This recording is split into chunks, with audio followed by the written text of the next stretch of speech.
One piece के episode 2 की starting में बगी लूफी नामी और जोरो को पकड़ने के लिए प्लान बनाने लगता है। दूसरी तरफ रात होते होते नामी इस तिजोरी को खोल देती है और ग्रैंड लाइन के नक्शे को देखने लगती है। और अब लूफी नामी से कहता है कि कहाँ है ग्रैंड लाइन। और अब नामी जोरो और लूफी को बताती है कि समंदर 4 हिस्सों में बटा हुआ है, north blue, east blue, west blue और साउथ ब्लू। और दुनिया भर में एक जमीन की लकीर फैली हुई है और इसने धरती को 2 हिस्सों में बांट रखा है और इस लकीर को रेड लाइन कहते हैं। और रेड लाइन को बीच में से समुद्र की एक रेखा काटती है और इस रेखा को ग्रैंड लाइन कहते हैं। और ग्रैंड लाइन में मिलेंगे बड़े बड़े आइलैंड्स और खतरनाक पायरेट्स। और अब लूफी कहता है यहीं पर मिलेगा हमें वन पीस। ठीक इसी समय बगी पायरेट्स इनके ऊपर बेहोशी वाला धुआं छोड़ देते हैं। जोरो और नामी बेहोश हो जाते हैं और लूफी बेहोश होने से पहले ग्रैंड लाइन के नक्शे को निगल जाता है। कुछ देर बाद इन तीनों की एक बड़ी सी लकड़ी की क्रेट के अंदर आग खुलती है। अब जोरो देखता है कि उसकी तीनों तलवारें गायब है। अब लूफी ने बताता है कि हमें पायरेट्स ने पकड़ा है। और अब लूफी कहता है कि हमें लड़ने की जरूरत नहीं है, मैं इनसे बात करता हूँ। ये लोग बात ही कर रहे होते हैं कि इनकी क्रेट खोल दी जाती है। और अब ये देखते हैं कि ये एक सर्कस में है और इन पायरेट्स ने यहाँ पर सैकड़ों लोगों को जबरदस्ती बंदी बनाकर रखा हुआ है। ये अपने चारों तरफ देख ही रहे होते हैं कि यहाँ पर एंट्री होती है इस पायरेट दल के कैप्टन की और इनका कैप्टन है बगी द क्लाउन। अब ये इन तीनों को बताता है कि मैं ग्रैंड लाइन के उस नक्शे के पीछे महीनों से हूँ, कहाँ है मेरा नक्शा। और अब नामी लूफी की स्ट्रो हैट को ऊंचा फेंक देती है और अब लूफी अपने हाथ लंबे करके अपनी स्ट्रो हैट को पकड़ लेता है। और अब बगी का ध्यान भटकते ही नामी सर्कस से बाहर भाग जाती है और बाहर ऑरेंज टाउन की तबाही देखकर नामी थोड़ा सहम जाती है। और अब बगी के लोग नामी को पकड़कर वापस सर्कस के अंदर ले आते हैं। सर्कस के अंदर बगी फैसला करता है कि वो लूफी को टॉर्चर करके ग्रैंड लाइन का नक्शा कहाँ है ये पता लगाएगा। नामी को बगी एक लोहे के पिंजरे में बंद करवा देता है और जोरो को वो रस्सियों से बंधवा देता है। और अब बगी सर्कस के मेन एरिया में लूफी के दोनों हाथों और दोनों पाँवों को मशीनों की मदद से बहुत ज्यादा खिंचवाने लगता है, पर लूफी फिर भी बगी के सामने अपना मुंह नहीं खोलता। और अब बगी का ध्यान लूफी की स्ट्रो हैट पे जाता है। बगी इसको अपने हाथ में ले लेता है और लूफी को बताता है कि शैंक्स भी ऐसी ही टोपी पहनता था। अब बगी आगे कहता है कि तुम्हारी उम्र में हम दोनों एक ही क्रू में थे, पर बाद में शैंक्स ने मुझे धोखा दे दिया। और अब लूफी कहता है कि शैंक्स के बारे में बुरा मत बोलो। और अब बगी ऑरेंज टाउन जो बगी ने तबाह कर दिया उसके मेयर से कहता है कि इसको तब तक खींचते रहोगी जब तक किसके हाथ और पाँव फट ना जाए। मेयर कहता है कि ये मुझसे नहीं होगा। और अब बगी अपनी कैद में से एक बच्चे को उठा लेता है और कहता है कि अब मैं इसको खींचकर लंबा करूंगा। और अब लूफी अपनी पूरी पावर लगाकर अपने हाथों और पाँव को वापस खींचता है और एक झटके से लूफी नॉर्मल हो जाता है। अब लूफी देखता है कि बगी अभी भी उस बच्चे को नहीं छोड़ रहा है और अब लूफी अपनी पूरी पावर लगा के एक गम पंच मारता है और ये पंच इतना जोरदार था कि बगी का सर कुछ फुट दूर एक महिला की गोद में गिरता है। और अब उस महिला समेत सारी पब्लिक जो बगी की कैद में थी चिल्लाने लगती है। और अब बगी का सर वापस अपने धड़ से जुड़ जाता है और अब बगी लूफी को बताता है कि मैंने भी एक डेविल फ्रूट खाया है जो था चोप फ्रूट।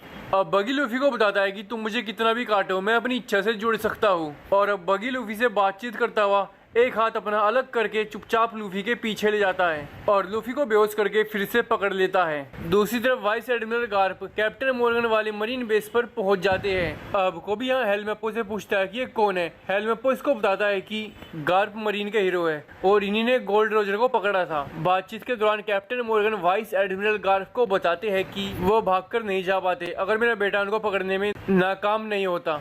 आगे ये कहते हैं कि अगर इसने भर्ती हुए कैडेट ने वक्त रहते मेरे बेटे की जान न बचाई होती तो मेरा बेटा अब तक मर गया होता। अब गार्प कोबी से पूछता है कि तुम नए ज्वाइन हुए हो। कोबी कहता है कि हाँ आज सुबह। अब थोड़ी देर बाद गार्प कोबी से बातचीत करने के लिए उसको अकेला बुलाता है। गार्प यहाँ कोबी से कहता है कि जिन पायरेट्स ने यहाँ पर हमला किया तुम उनके साथ कब से काम कर रहे हो। आगे गार्प कहता है कि यही वक्त है सच सच बता दो। अब कोबी गार्प को बताता है कि अल्विडा नाम की पायरेट ने मुझे कैदी बना रखा था और ये सब बहुत भयानक था, पर फिर लूफी ने मुझे बचाया। अब गार्प कोबी से पूछता है तो फिर ये मरीन बनने का नाटक क्यों। अब कोबी गार्प को बताता है कि ये नाटक नहीं है, ये मेरा बचपन का सपना है। और अब गार्प कोबी से पूछता है कि तो क्या तुम लूफी के एहसान तले हो या नहीं। कोबी मना कर देता है और गार्प को बताता है कि वो एक पायरेट है और पायरेट सिर्फ सजा के हकदार हैं। और अब गार्प कोबी को कहता है कि हम उसको मिलकर ढूंढेंगे। और अब हमें लूफी का फ्लैशबैक दिखाया जाता है और मकीमो अपने बारे में लूफी को बता रही होती है कि हर एक डेविल फ्रूट अलग होता है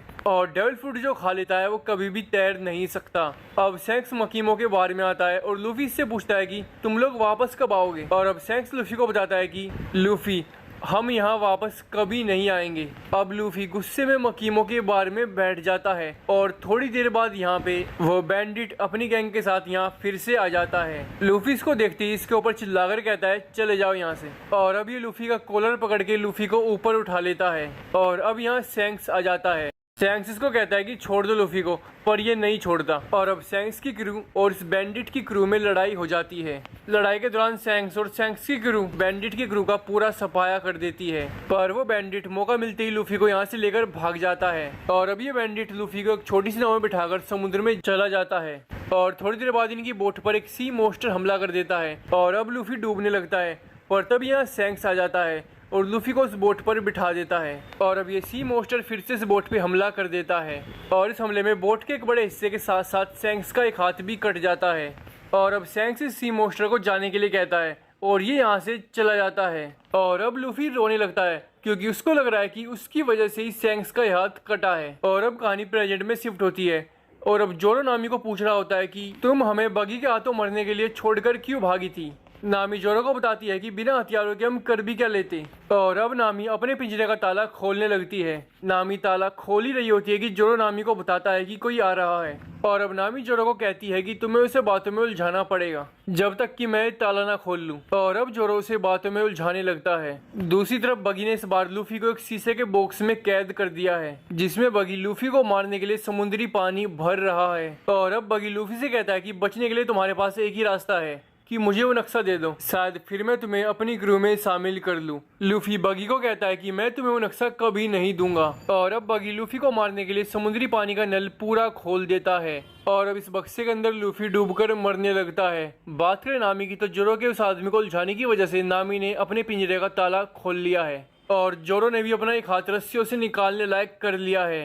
और अब नामी इस आदमी को लात मारती है और तुरंत ही जोरो अपना एक हाथ निकाल कर इस आदमी की गर्दन पकड़ लेता है और अब नामी जोरो का दूसरा हाथ खोल देती है। जोरो उसको गर्दन से ऐसे ही पकड़ के रखता है जब तक कि ये बेहोश ना हो जाए।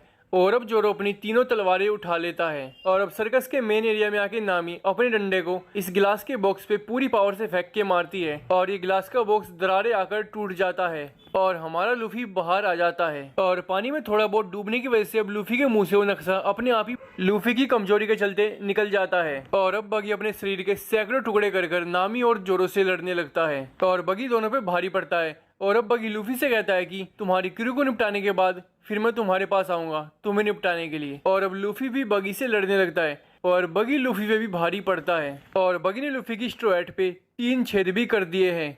और अब खाली बक्से देखकर लूफी के दिमाग में एक आइडिया आ जाता है। लूफी नामी को बता देता है कि बगी के इन छोटे छोटे हिस्सों को बक्सों में बंद कर दो और अब जोरो और लूफी बगी के इन हिस्सों को बक्सों में फेंकने लगते हैं और नामी इनको बंद करने लगती है और देखते ही देखते बगी के पास बस 4-5 हिस्से बचते हैं। और अब लूफी इस बगी को कहता है कि मैं हूँ मंकी डी लूफी और मैं किंग ऑफ द पायरेट्स बनूंगा। और अब लूफी छोटे से बगी पे अपना गम गम बाजू का अटैक करता है और उसको सैकड़ों मील दूर फेंक देता है। और अब लूफी ग्रैंड लाइन के नक्शे को नामी को देता है। नामी पूछती है कि क्यों और अब लूफी नामी को बताता है कि तुम मेरी नेविगेटर हो इसलिए। और अब लूफी नामी और जोरो ऑरेंज टाउन के सभी लोगों को जो बगी ने बंदी बना रखे थे इनको आजाद कर देते हैं। दूसरी तरफ मरीन बेस पे कैप्टन मॉर्गन के भ्रष्टाचारी होने का पता चलते ही वाइस एडमिरल गार्प मॉर्गन को कैप्टन के पद से हटाकर उसको पकड़ लेते हैं और गार्प अब इस बेस के मरीन्स को बताता है कि हम पायरेट्स को तब तक नहीं हरा सकते जब तक कि हम उनका सपना ना तोड़ दें और इसलिए इस बेस पर हमला करने वाले पायरेट्स के शिकार पे मैं खुद निकलूंगा और मैं नए शामिल हुए मरीन्स की स्क्वाड को अपने साथ ले जा रहा हूँ। दूसरी तरफ ऑरेंज टाउन के मेयर